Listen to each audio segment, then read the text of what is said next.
ওদিকে ডুবে যাচ্ছে।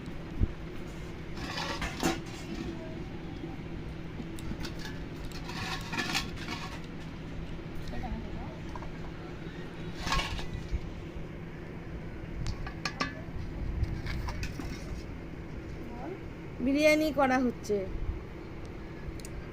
এই যে দিচ্ছে এখন। সবাই জানোই, তাও একটু দেখালাম। জামাই ষষ্ঠীতে কালকে খেয়েছি ফ্রাইড রাইস আর মাটন কষা, আর আজকে হবে চিকেন বিরিয়ানি, আর সাথে তো চিকেন আছে, চিকেন কষা। এই দেখো, হাড়িটার গাদা এতটা উঁচু তো দেখা যাচ্ছে। এই দেখো, এই গরম